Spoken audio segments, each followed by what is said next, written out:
What's going on, you guys? Do a little update on this drip system. Got it all relatively cheap, like less than 50 bucks. Got this cheap little Y splitter, Walmart, some swivels, just because the angle was bad. Got a sediment filter, a flow restrictor to 15 psi, and then it goes into a 1/2 inch PEX type of hose. Let's come down here. I added in this T, which goes up into this bucket, and then it's got a cap on it on the inside. Using this thing to gravity feed nutrients into the rest of the line. So you just fill it up with water, mix it up with all your nutrients, 5 gallons at a time. Stick your hand in there, take the cap off of it, and then it's going to gravity feed down through the rest of the line.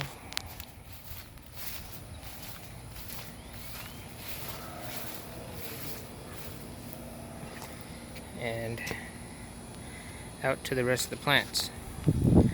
So it's a 50-foot line with a cap at the end, and then there's 39 buckets in here, and they're pretty much all plumbed exactly the same. 1/4 inch line out to 2 gallon per hour it's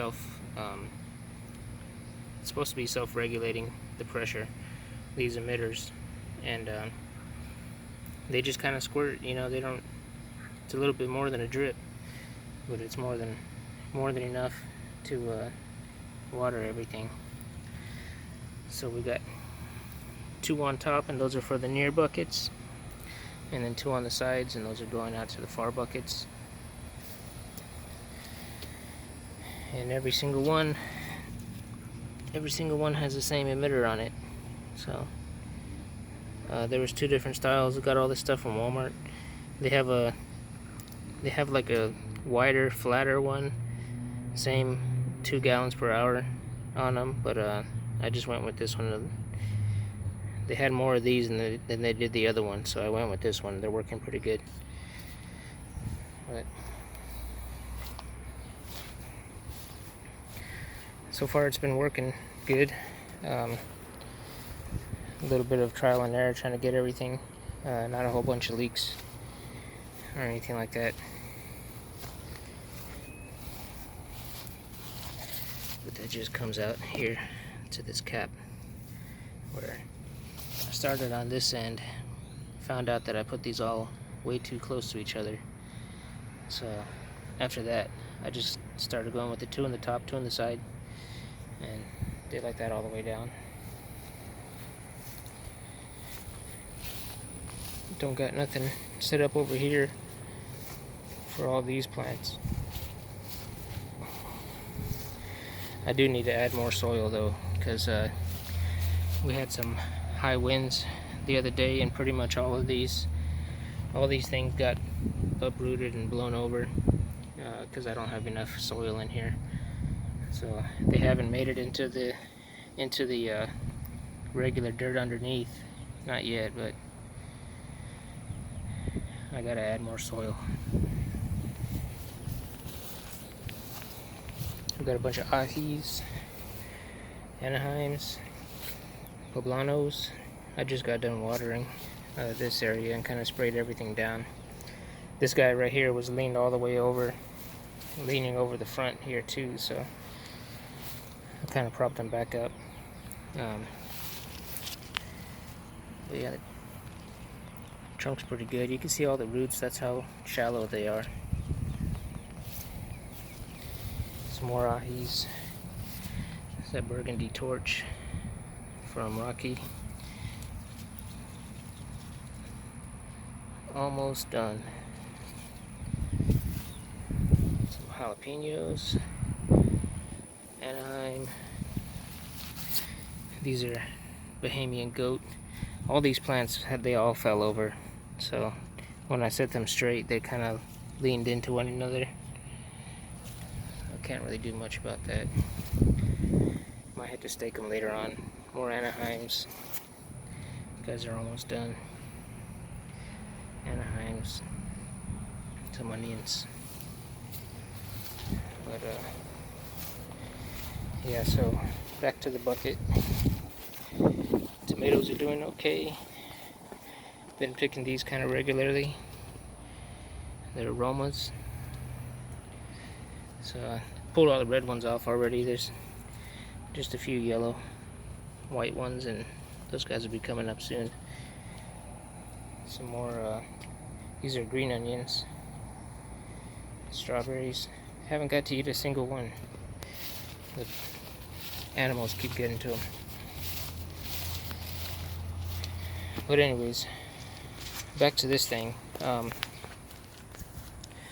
So I needed to be able to fertilize all those buckets, and I didn't want to do it all by hand, so this thing right here worked out best for me.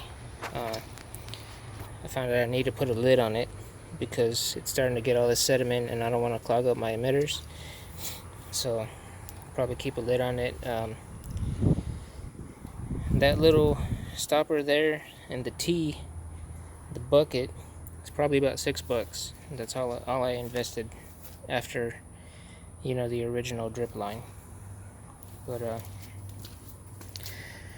it works out good for me because of the way that everything's laid out.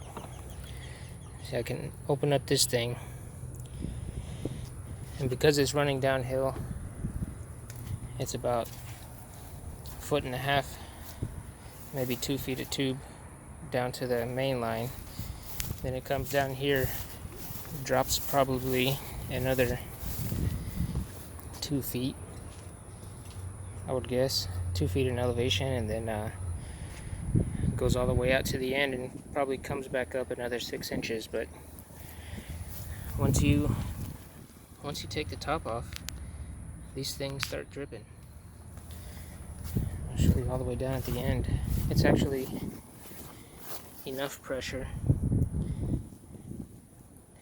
to get everything dripping at the same time.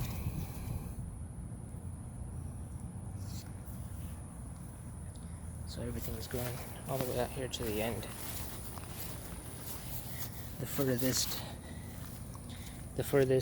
longest run going uphill, still dripping. So it'll do that until the bucket's empty.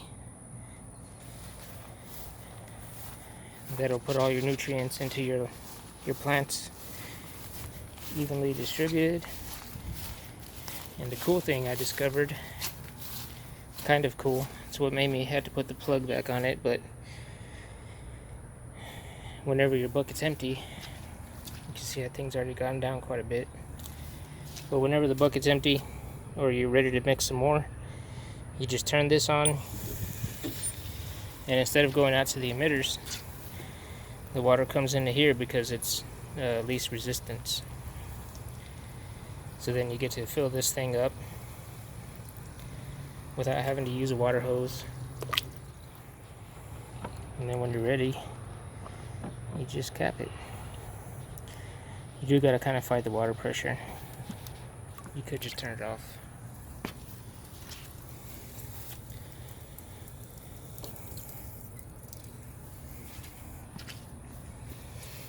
And that's that.